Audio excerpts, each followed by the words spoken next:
Chegamos ao momento da ministração da palavra do Senhor.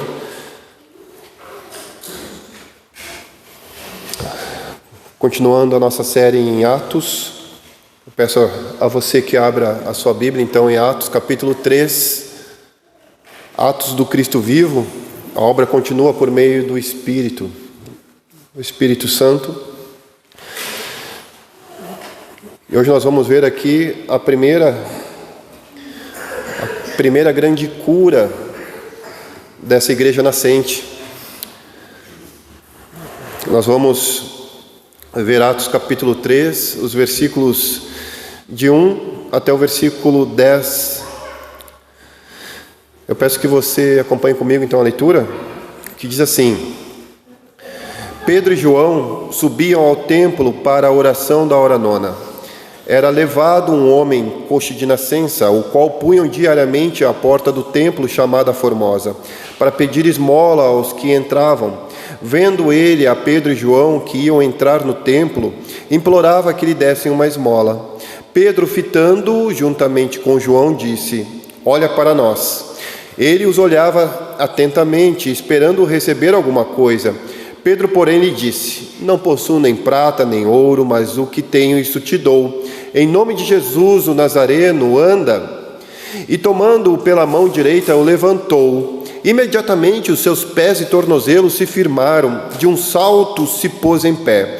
Passou a andar e entrou com eles no templo, saltando e louvando a Deus. Viu todo o povo a andar e a louvar a Deus, e reconheceram ser ele o mesmo que esmolava, assentado à porta formosa do templo. E se encheram de admiração e assombro por isso que lhe acontecera. Vamos orar uma vez mais, meus irmãos. Senhor, nós estamos aqui com o Teu livro aberto, o Teu livro santo, a Tua Bíblia, ó Deus, a nossa Bíblia, a Tua palavra, que é santa, que é inerrante, que é infalível, que é autoritativa e normativa para a vida da Tua igreja. Nós rogamos ao Teu Espírito Santo que nos dê iluminação, ó Deus, para compreender o Teu texto, ó Deus, a fim de que o nosso coração seja enchido pelo Senhor e transborde, ó Deus, para que apliquemos as Tuas verdades, de modo que o Senhor receba a glória que lhe é devida. Portanto, Pai, se conosco, assim nós oramos e agradecemos em nome e por amor de Jesus. Amém, meus irmãos. Até aqui, então, nós chegamos em nossa série Atos do Cristo Vivo, e tem sido maravilhoso poder ver o que Deus tem feito na vida aqui inicial da sua igreja. Nós já vimos a comunhão, então, no capítulo 2, dos versículos 42 a 47, e nós estamos aqui prestes a ver o primeiro grande milagre, então, que Cristo realiza por meio da sua igreja. Meus irmãos, ao longo do Antigo Testamento, Deus prometeu que chegaria um tempo em que Ele restauraria o seu povo. Todo o Antigo Testamento apontava para a restauração do seu povo, não a nação de Israel, mas da sua igreja. Os profetas anunciaram um tempo em que, então, a tristeza daria lugar à alegria. Tanto é que Isaías profetizou, o capítulo 35 de Isaías é um capítulo que aponta exatamente nesse sentido, de que quando o Messias viesse, então, ali estaria sendo inaugurado a restauração do povo de Deus, não somente da nação de Israel, embora começaria com a nação judaica, com Israel. Isaías diz assim no capítulo 35, versículos 5 e 6, não precisa abrir. Diz assim: então cegos verão, surdos ouvirão, coxos saltarão como servos. Essa era uma das marcas da chegada da era messiânica. E séculos depois, o último profeta nascido de mulher, João Batista, ele diz para os seus mensageiros irem até Jesus Cristo. Vocês se lembram dessa passagem? Aí seus mensageiros vão até Jesus Cristo e perguntam para Jesus: olha, é você mesmo que deveria vir? Você é o Messias? Eles perguntam então, e o Senhor respondeu: os cegos veem, os coxos andam. Lucas capítulo 7, versículo 22. Em outras palavras, Jesus está dizendo: o reino prometido chegou. Mas havia ainda uma pergunta no coração dos discípulos, e nós vimos essa pergunta no capítulo 1 de Atos, versículo 6, eles perguntaram ali se era este o tempo em que restaures o reino a Israel. Era uma expectativa aqui que apareceu, ou a mesma expectativa, por assim dizer, que apareceu naqueles 2 discípulos a caminho de Emaús. Você se lembra? Inclusive, eu também preguei sobre essa passagem aqui. No versículo 21, do capítulo 24 de Lucas, eles também indagam, dizendo assim, indagam não, mas eles dizem assim: nós esperávamos que fosse ele quem havia de redimir Israel. Então percebam que a mente judaica, os judeus, eles tinham o conceito de uma restauração terrena, político. Essa era a ideia que eles tinham de restauração do reino de Israel. Mas eu gostaria que vocês percebessem que Jesus em nenhum momento ele negou a restauração a Israel. Ele apenas corrigiu a expectativa dos judeus. A restauração viria, não por meio de um reino político, viria através do Evangelho, viria através do derramamento do Espírito Santo, viria através da sua igreja, do testemunho da igreja. Por isso Lucas também escreveu no início do seu livro, aqui em Atos, dizendo que Jesus, o seu evangelho no caso, não é? Foi escrito mostrando tudo que Jesus começou a fazer e a ensinar. Entendemos então que Atos é o que Cristo continua a fazer. Os atos de Cristo vivo. Ele começou no Evangelho. O Atos, então, é o que ele continua a fazer. Portanto, meus irmãos, nós estamos aqui diante do primeiro grande milagre registrado após o Pentecostes. E algo interessante aqui, que nós vimos aqui na leitura, é que esse homem jamais havia caminhado. Era uma doença congênita. Agora ele anda. Esse homem aqui, ele vivia à porta do templo. As Escrituras dizem que então ele entra no templo. Esse homem aqui dependia de esmolas. Agora ele adora o Senhor. Mais do que a cura de um paralítico, nós estamos aqui diante de um retrato da real restauração que Cristo veio trazer. E nós vamos ver qual é essa real restauração que Cristo veio trazer. Nós vamos observar isso em 3 movimentos. Nós vamos falar acerca de uma igreja de testemunhas vivas. E nós vamos ver isso em 3 movimentos. O primeiro movimento vai ser uma igreja viva, é uma igreja que ora. O segundo movimento, uma igreja viva, é uma igreja que restaura. E o terceiro movimento, uma igreja viva, é uma igreja que adora. São esses 3 movimentos que nós vamos ver aqui, debaixo, portanto, do título Uma Igreja de Testemunhas Viva. E eu gostaria que você acompanhasse comigo esse primeiro movimento, uma igreja que ora. Versículo 1 e 2, que diz assim: Pedro e João subiam ao templo para a oração da hora nona. Era levado um homem coxo de nascença, o qual punham diariamente à porta do templo chamada Formosa, para pedir esmolas aos que entravam. É interessante porque então a gente, como já lemos aqui em Mateus capítulo 26, que eles não aguentaram orar por 1 hora, vigiar por 1 hora em oração com Jesus Cristo, agora nós temos aqui Pedro e João subindo ao templo para a oração da hora nona. E a hora nona aqui trata-se das 3 horas da tarde. Então é bonito nós aqui percebermos a transformação desses homens depois da descida do Espírito Santo. São os mesmos discípulos, portanto, que não conseguiram vigiar. Agora eles estão aqui cheios do Espírito Santo, perseverando em oração e no serviço. É interessante também porque me parece que depois da vinda de Cristo, obviamente, e do chamamento dos discípulos, há um padrão para o discipulado e para o serviço no reino de Deus. Desde Lucas capítulo 10, nós vemos os discípulos saindo de 2 em 2, para então anunciar o reino de Deus, para servir ao Senhor no seu reino. Nós temos, por exemplo, quando Jesus chama Pedro e João para servirem a ceia, para arrumarem o lugar onde eles iriam ceiar. Nós temos aqui nesse livro aqui de Atos, capítulo 14, versículo 8, também Pedro e João, os dois, saindo para irem a Samaria. Então me parece que há um padrão aqui de 2 em 2 para que possam servir ao Senhor no seu reino. E é interessante nós, quando observamos nesse sentido, Pedro e João são totalmente diferentes em termos de personalidades. Pedro é impulsivo. Nós vimos aqui que Pedro, na verdade, era alguém que falava mais do que a boca. Senhor, se preciso for, eu vou contigo até a morte.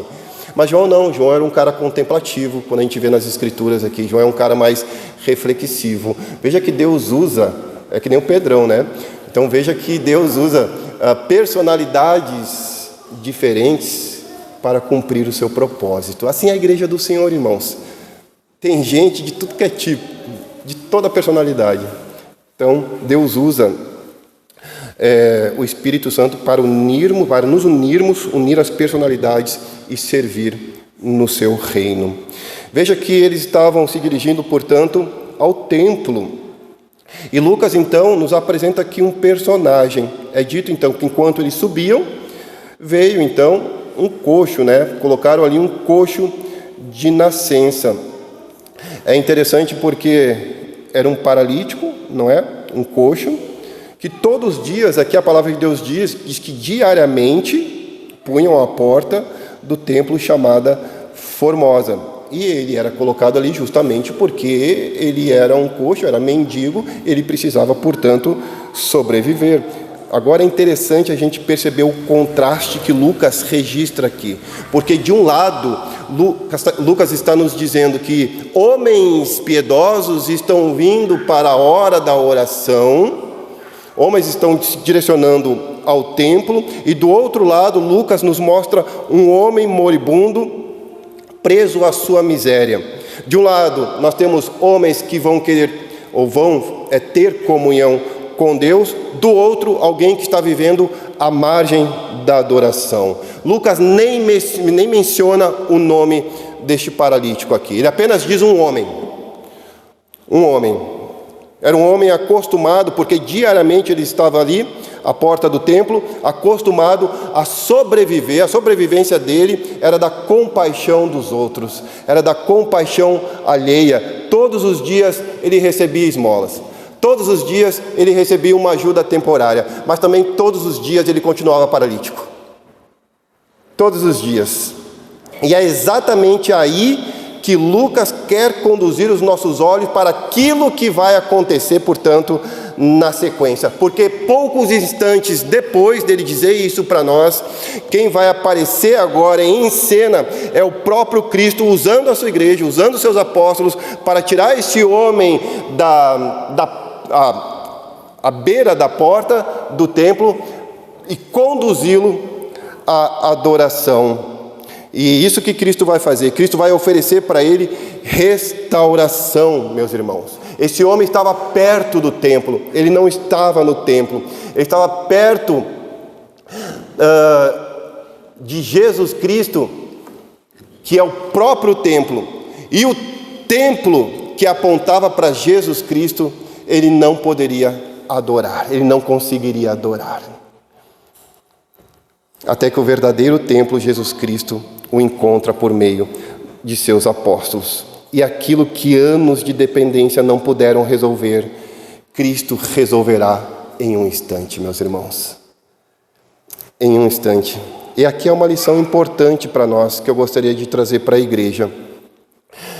Irmãos, Deus normalmente trabalha de forma progressiva na vida da igreja, na vida daqueles que dizem que receberam Cristo em seu coração. É de forma progressiva. Comumente, ou não raras vezes, nós vemos que quando alguém se converte a Cristo e ainda continua com algumas práticas religiosas do passado, nós queremos que aquela pessoa abandone completamente e imediatamente aquilo que ela está fazendo. Imediatamente. Se é que não aconteceu conosco isso. Eu me lembro que na minha época, algum tempinho atrás, quebrava CD, arrancava tudo que era imagem dentro de casa, e de fato isso vai acontecer à medida que nós somos cheios de Jesus Cristo, quando Cristo começa a se tornar o centro do nosso coração. Mas percebam que Pedro e João, eles haviam recebido o Espírito Santo. Nós estamos aqui num processo de transição do judaísmo para o cristianismo. Mas eles não deixaram de ir ao templo para participarem da oração. Aquele horário, 3 horas no templo, era o horário do sacrifício vespertino. Eles não participaram do sacrifício, mas eles estavam participando da oração, junto com os judeus. Então nós temos que tomar cuidado com isso, irmãos. Por quê? Porque o que Deus requer da sua igreja não são ações externas. O que Deus requer da igreja é uma mudança e uma transformação interna. Não adianta você quebrar tudo que você acredita que não glorifica a Deus, que não agrada a Deus, mas o seu coração não está rendido a Cristo Jesus. Então nós temos que cuidar com isso, porque, veja bem, Deus nunca vai exigir do seu povo aquilo que Ele já não deu para o seu povo. E certamente você vai reconhecer isso na sua vida. É importante então saber que Deus está interessado no seu interior do que propriamente nas suas ações externas. Ele quer o seu coração, muito mais do que as nossas mãos, porque é do coração que nós vamos servi-lo por fé, e isso vai agradar a Ele. Então é importante a igreja, saber que Deus não está interessado em mudanças artificiais, mas Ele está interessado em mudanças que de fato conduzem homens e mulheres a Cristo por meio da palavra. Então, enquanto aquele homem esperava algumas moedas, Cristo já estava preparando uma restauração completa. Portanto, uma igreja, irmãos, de testemunhas vivas, em primeiro lugar, é uma igreja que ora. Mas, em segundo lugar, uma igreja que ora certamente é uma igreja que promoverá restauração. Porque ninguém ora ou tem o hábito da oração se não for restaurado. Certamente, se nós, igreja, tivermos o hábito da oração, isso significa que você é alguém que foi alcançado pelo amor leal de Deus e está diariamente colocando a sua vida na dependência e confiando nesse Deus. Então, em segundo lugar, nós vamos ver uma igreja que ora, também, portanto, agora é uma igreja que restaura. Veja o versículo 3 até o versículo 7. O que vai acontecer? Vendo ele, o paralítico, não é? O mendigo, vendo Pedro e João que iam entrar no templo, ele implorava que lhe dessem uma esmola. Pedro, fitando-o juntamente com João, disse: olha para nós. Ele olhava atentamente, esperando receber alguma coisa. Pedro, porém, lhe disse: não possuo nem prata nem ouro, mas o que eu tenho, isso te dou. Em nome de Jesus Cristo, o Nazareno, anda. E tomando-o pela mão direita, o levantou. Até aqui, até a metade do versículo 7. Veja, irmãos, era mais um dia comum na vida daquele homem. A Bíblia diz que diariamente aquele homem era posto diante da porta do templo. Era só mais um dia para ele. Ele ia ali pedir esmolas. As pessoas ali, não sabemos quem são as pessoas, se são parentes, se são amigos, quem são essas pessoas aqui que levavam esse coxo aqui todos os dias para a porta do templo. Mas o fato é que eles levavam esse homem todos os dias à porta do templo. Portanto, todos os dias esse homem se estendia a mão para receber esmolas. Todos os dias ele dependia aqui da compaixão de alguém. Alguém tinha que se condoer para poder esmolar ali para o pedinte. Mas vejam, irmãos, naquele dia, Deus havia preparado algo muito maior aqui para esse paralítico. Muito maior. É interessante porque, então, ele viu Pedro e João indo ao templo, não é? Subindo ao templo. Então, ele diz ali, ele pede uma esmola, pede para que dessem uma esmola a ele. E João e Pedro, eles olham para o pedinte e eles dizem algo interessante: olhe para nós. Olhe para nós.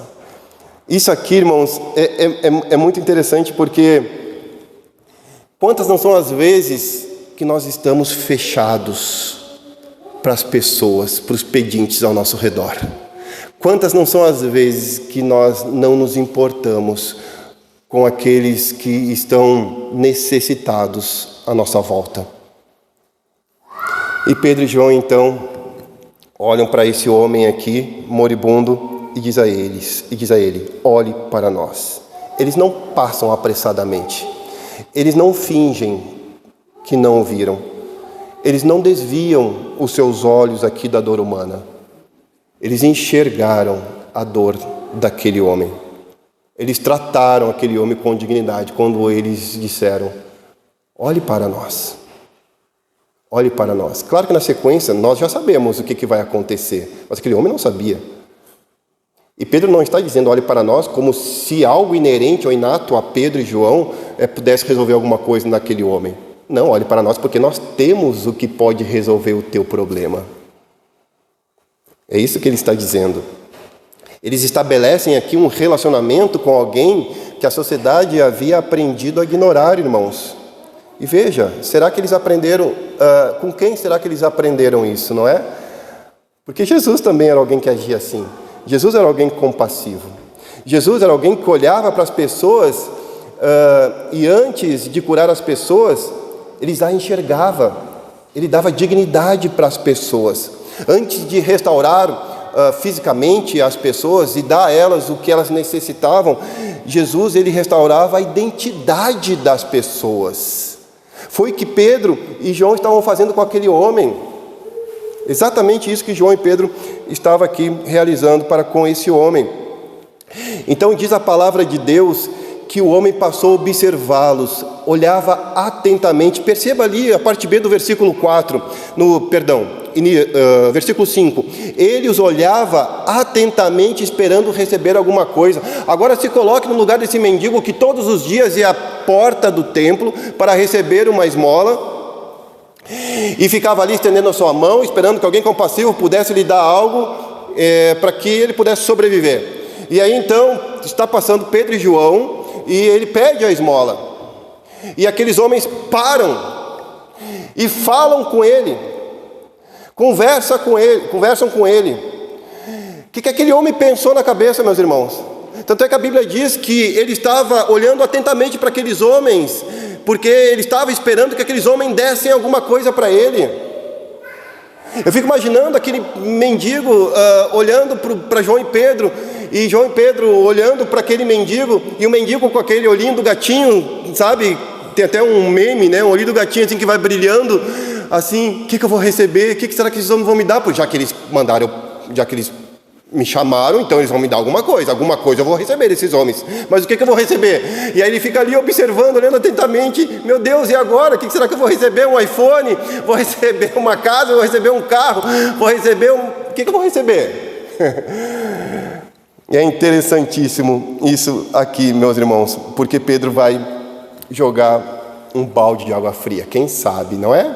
Em primeiro momento, assim como Deus faz conosco, a gente quer uma coisa e Deus providencia outra, porque a resposta de Pedro e João, nesse primeiro momento, eu penso que não foi uma resposta satisfatória para esse homem, né? Veja bem, primeiro, pelo menos a primeira parte, porque Pedro e João vão dizer assim, Pedro, não é? Lhe disse, não possuo nem prata nem ouro. Imagina quando esse mendigo ouviu isso, não possuo nem prata nem ouro. Não possuo nem prata nem ouro, porque era o que ele estava esperando. Ele estava esperando dinheiro, ele estava esperando uma esmola. E Pedro diz para ele, eu não possuo nem prata nem ouro. Só um pouquinho, mas o que eu tenho, isso eu te dou. Isso eu te dou. Em nome de Jesus o Nazareno, anda.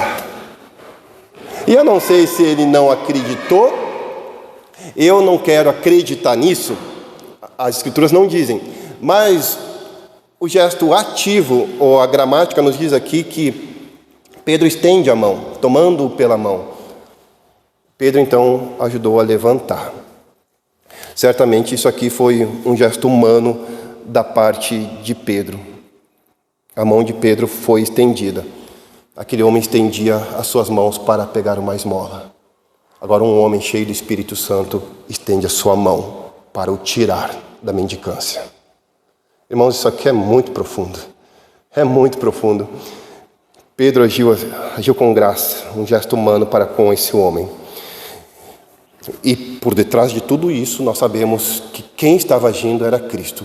Era o poder de Cristo que estava restaurando aquele homem. E Lucas diz então aqui na sequência do versículo 7, nós lemos até a parte A parte B diz assim: imediatamente, irmãos, os seus pés e tornozelos se firmaram, se fortaleceram, a tradução.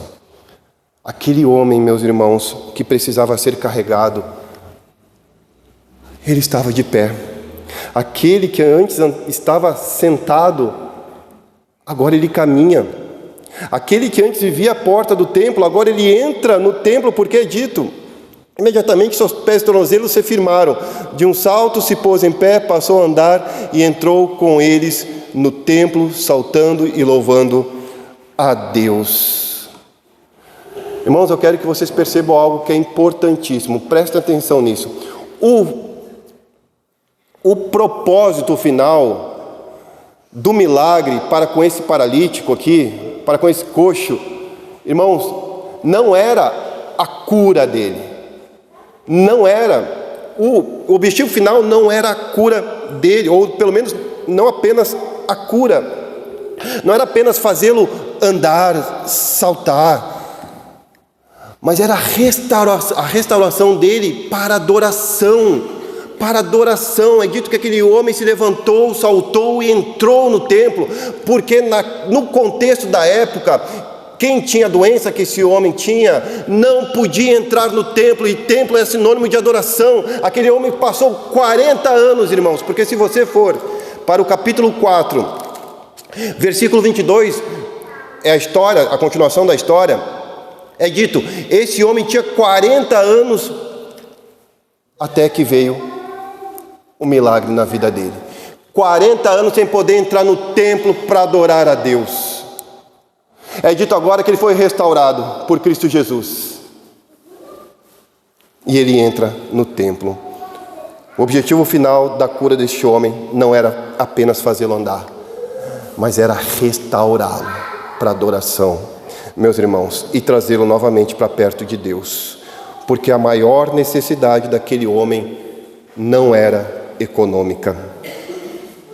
A maior necessidade daquele homem também é a nossa necessidade, irmãos. É espiritual. É espiritual. Deus pode te curar. Deus pode fazer milagres na tua vida.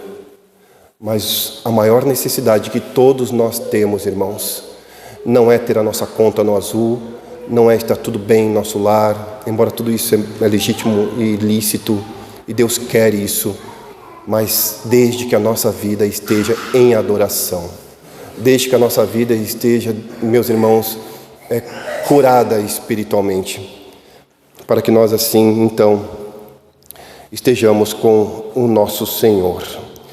É a restauração que Cristo oferece, e essa restauração sempre nos conduz à presença de Deus. Quando Deus cura o meu e teu coração, nós sempre vamos estar na presença do nosso Deus. Meus irmãos, esse texto aqui nos lembra que a igreja deve oferecer ao mundo aquilo de que ele mais necessita. O que o mundo necessita hoje é de Cristo, irmãos. É de Cristo. Não apenas Jesus te ama e vai-te em paz, mas fazer como Pedro e João fizeram com esse homem, deram atenção para ele. Fazer como Pedro e João fizeram com esse homem, conversaram com ele, viram a dor, foram compassivos com esse homem, olharam lá no âmago do seu coração e viram a necessidade desse homem.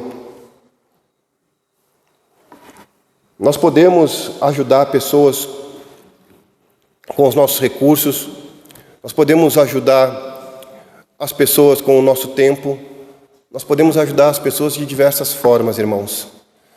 Mas a maior ajuda que nós vamos dar para as pessoas é apresentar o Cristo da Bíblia. Jesus Cristo, meus irmãos. Existem necessidades reais, existem necessidades emocionais, existem necessidades familiares, existem necessidades financeiras e físicas. E a igreja deve ser sensível a todas elas. Mas a maior necessidade do ser humano continua sendo a restauração que somente Jesus pode realizar. Isso vale para todos nós, meus irmãos, para todos nós. Portanto, uma igreja de testemunhas vivas, em primeiro lugar, é uma igreja que ora. Se é uma igreja que ora, é uma igreja que promove restauração. E se é uma igreja que promove restauração, nós somos uma igreja que adora. Por isso, em terceiro lugar, o terceiro movimento é uma igreja que adora, dos versículos 8 até o versículo 10. Vejam comigo, por favor. Então esse homem recebeu o milagre da parte de Cristo Jesus, por intermédio dos apóstolos. E versículo 8, novamente, repetindo, diz assim: de um salto se pôs em pé, passou a andar e entrou com eles no templo, saltando e louvando a Deus. Viu todo o povo a andar e a louvar a Deus, e reconheceram ser ele o mesmo que esmolava, assentado à porta formosa do templo, e se encheram de admiração e assombro por isso que lhe acontecera. Aqui nós chegamos ao ponto culminante do texto, da narrativa aqui de Lucas. Porque vejam os verbos como estão ali. É dito que ele saltou, é dito que ele andou, no versículo 8, e é dito que ele louvou. De um salto, se pôs em pé, passou a andar, entrou com eles no templo, saltando e louvando. Então vejam como é que estão os verbos agora, meus irmãos. Aquele homem, como eu disse, por mais de 40 anos foi carregado e agora, portanto, ele anda sozinho. Aquele homem que vivia sentado agora salta. Aquele homem que dependia da compaixão dos outros agora exalta a misericórdia de Deus. E observemos algo interessante, porque à medida que esse homem ele foi restaurado por Cristo Jesus, as Escrituras não dizem que ele foi para sua casa falar com sua família. As Escrituras não dizem que ele saiu pelas ruas de Jerusalém e começou a se exibir, que agora eu estou correndo, quem sabe ali até com um perfil de corredor. As Escrituras não dizem nada disso, meus irmãos. As Escrituras dizem que esse homem, ao ser restaurado, ao ser curado por Deus, ele entrou no templo juntamente com os apóstolos para adorar. Quantas não são as vezes que nós recebemos as bênçãos do Senhor, a graça de Deus sobre a nossa vida, e a última coisa que nós fazemos é agradecer ao Senhor, entrar em relacionamento com Ele, adorar a Ele em gratidão. Esse homem não fez nada disso, porque no contexto da época, adorar a Deus era entrar no templo. Irmãos, talvez hoje nós certamente não temos condições de entender o que isso significou na época.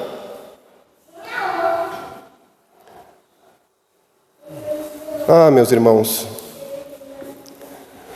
a sua primeira reação foi entrar no templo para adorar.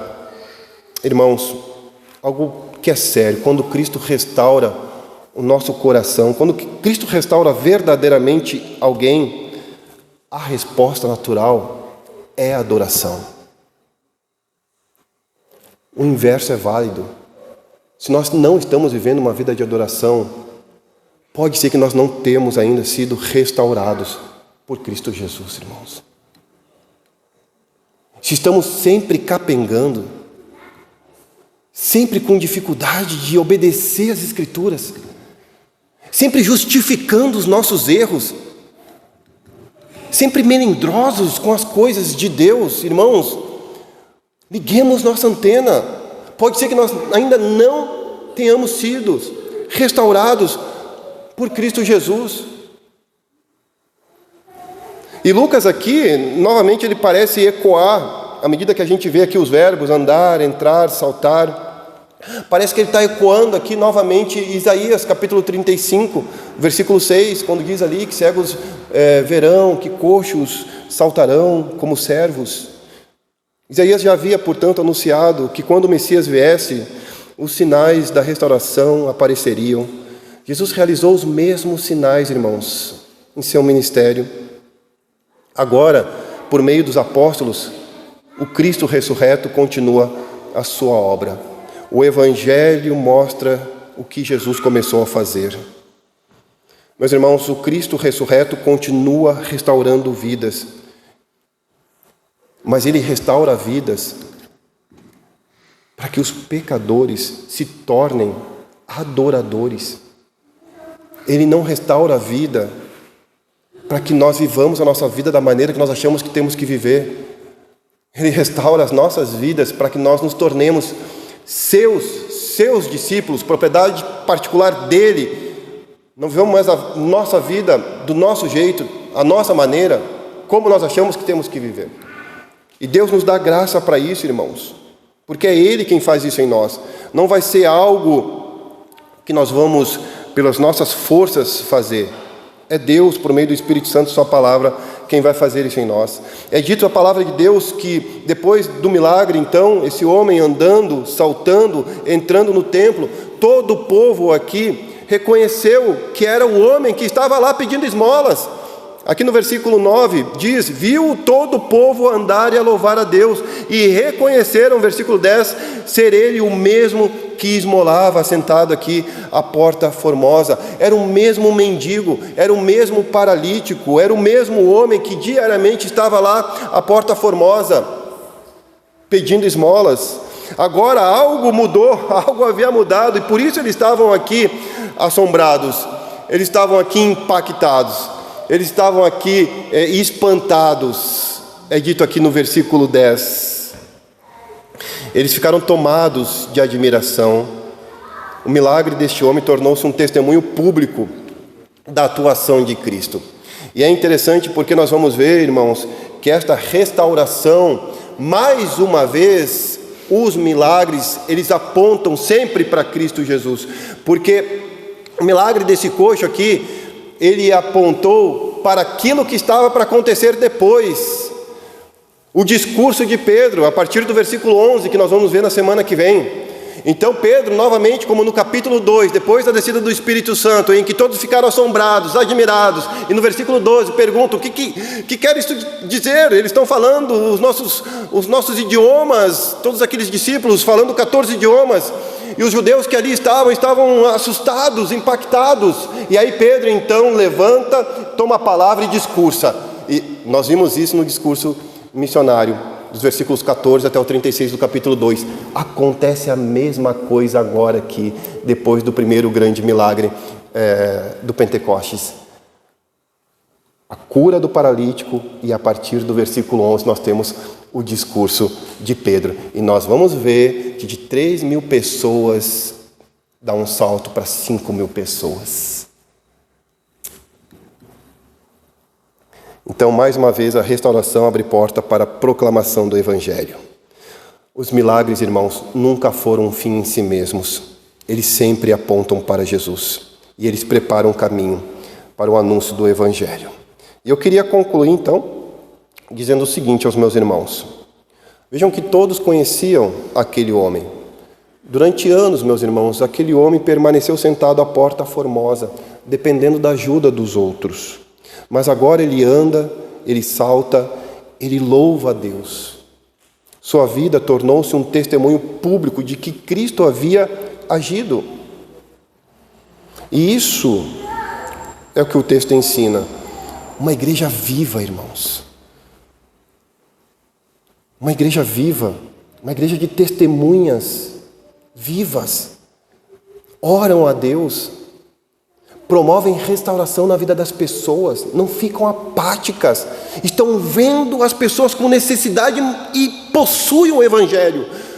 Não somos nós, irmãos, nós só carregamos o conteúdo, e isso é graça de Deus, é um privilégio. E a gente vê as pessoas, não necessariamente pedindo, mas você vê as pessoas cabisbaixas, pessoas com uma aparência de felicidade, buscando as coisas terrenas deste mundo, achando que vão se satisfazer com as coisas deste mundo. E nós temos o que realmente vai saciá-las, e nós não falamos. Nós não nos portamos como discípulos que dizemos que somos de Cristo Jesus. Irmãos, uma igreja que ora é uma igreja que restaura. Talvez se nós não estamos promovendo a restauração de Cristo na vida dessas pessoas, nós não estamos tendo relacionamento com Deus. Sinceramente, não estamos, irmãos. Deus nos chama para a missão dele, meus amados. E à medida que nós assim façamos, certamente nós estaremos adorando a Deus. Porque, irmãos, a tua vida, depois que você recebeu Cristo no coração, não é mais sua, é de Cristo. E a vida que agora eu vivo pela fé no Filho de Deus, que me amou e se entregou por mim. Nós somos propriedades exclusivas de Deus para anunciar as boas novas, irmãos. Não é opcional. Não é opcional. Obviamente que existe fraqueza, obviamente que existem desafios, existem conflitos. Mas não justifica, irmãos, nós negarmos o nosso chamado. Aquele homem restaurado por Cristo entra no templo para glorificar a Deus.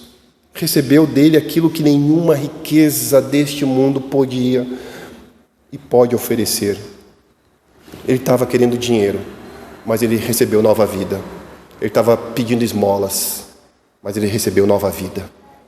E isso nada pode pagar, irmãos. Não há dinheiro no mundo, não há nada que nós façamos, não há obra grandiosa neste mundo que pode fazer com que nós tenhamos um coração transformado. Ele recebeu a restauração completa para a glória de Deus. E a boa notícia é que o próprio Cristo ainda continua transformando pessoas para que se tornem testemunhas vivas da sua graça. Porque os atos de Cristo continuou aqui, depois da ressurreição de Cristo. Nós estamos vendo em Atos. E continua até hoje, irmãos, na vida da igreja. Eu queria fazer algumas aplicações finais e encerramos. Permitam-me fazer algumas perguntas. Você tem cultivado uma vida de oração? Ou fala com Deus apenas quando surge uma necessidade? Pedro e João aqui nos lembram que uma igreja viva aprende a caminhar de joelhos antes de caminhar em missão. Você tem precisado ser constantemente carregado na fé? Veja, tem momentos, de fato, como eu falei aqui, a gente enfraquece. Os embates da vida podem sim enfraquecer a nossa fé e nós precisamos de socorro do alto e por meio dos instrumentos que o próprio Deus concede em nossa vida. Mas será que sempre eu preciso ser lembrado da minha identidade em Cristo? Sempre, constantemente, será que eu preciso ser carregado na fé? Eu nunca tomo uma atitude, eu nunca ando pelos meus próprios pés, eu nunca salto pela minha própria vontade, eu nunca entro em adoração por mim mesmo. Sempre alguém dizendo o que eu tenho que fazer a respeito das coisas de Deus. Sempre dependendo do impulso dos outros. É uma pergunta, irmãos, que nós devemos fazer e refletir sobre ela. Sempre esperando que alguém nos motive a buscar a Deus. A maior evidência da restauração daquele homem não foi simplesmente o fato de andar. Foi o fato de adorar, irmãos. É isso que tem que ficar como mensagem para nós aqui. Foi o fato dele desejar estar onde Deus está. Onde Deus é adorado. E talvez haja pessoas aqui que se sintam como esse paralítico. Próximas das coisas de Deus. Ele estava próximo de Deus. No contexto da época, ele estava ali à porta do templo. Ele não estava dentro do templo adorando. Ele via os outros entrarem para adorar, mas ele nunca adorava no templo. E pode ser, irmãos, que hoje existem pessoas aqui que estão próximas das coisas de Deus, mas não experimentaram ainda plenamente a graça do Senhor. Conhecem a religião, mas não a transformação. Conhecem o templo, mas não a alegria da adoração. E a boa notícia é que o mesmo Cristo que restaurou aquele paralítico da história, ele continua restaurando pecadores, irmãos. Deus continua fazendo isso. Porque o objetivo final da salvação, veja bem, o objetivo final da nossa salvação não é para que nós melhoremos de vida, mas é para que nós restauremos o nosso relacionamento para com Deus. É nos transformar de pecadores para adoradores. É por isso que a igreja existe, meus irmãos. Para proclamar o Evangelho e formar testemunhas vivas que adoram o Deus vivo. Que Deus nos abençoe, irmãos, que Deus nos ajude a entender. Esse milagre do coxo aqui é o início de uma transformação radical na vida da igreja do Senhor. Começando em Jerusalém, porque nós estamos no templo. Jerusalém, Judéia, Samaria e até os confins da terra. Jesus Cristo, através deste ato, por meio dos apóstolos, Ele está restaurando a verdadeira adoração dos judeus que achavam que a verdadeira adoração estava no templo, quando o templo era Cristo Jesus. Onde está o nosso coração, irmãos? Na igreja? Estamos sempre na igreja, todos os domingos, mas nunca adoramos de verdade a Cristo Jesus? Está em outro local? Onde está o nosso coração? O ponto é esse, irmãos. Deus nos restaurou para adoração. Para adoração. E nós vamos ver na sequência agora o que Pedro falou para todos aqueles que viram no templo agora o milagre que esse paralítico recebeu da parte de Cristo. Mas isso é história para o final de semana que vem. Vamos adorar a Deus com uma palavra de oração. Feche seus olhos. Oremos ao Senhor. Pai bendito, nós te louvamos e te agradecemos, Deus, por tua palavra bendita que é viva e eficaz e é mais penetrante do que qualquer espada de 2 gumes.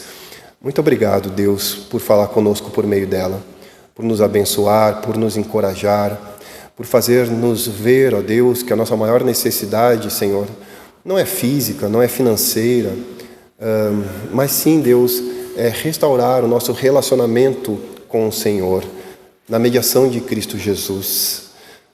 Ó Deus, muito obrigado, Senhor. E nós rogamos agora que o Senhor aviva a tua obra em nós. Faça-nos ver isso que nós ouvimos hoje, ó Deus.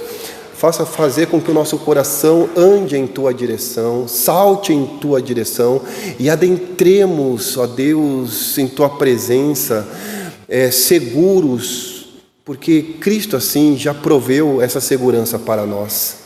Abençoe-nos, portanto, ó Deus, e que de fato, ó Senhor, nós reconheçamos em gratidão tudo que o Senhor tem feito para conosco, agindo, ó Deus, com graça, em obediência, e assim, Pai, refletindo o amor de Cristo que nos alcançou, mesmo que nós não merecíamos, mas o Senhor, Deus, assim fez, e fez para que nós nos tornássemos adoradores do Senhor, Deus.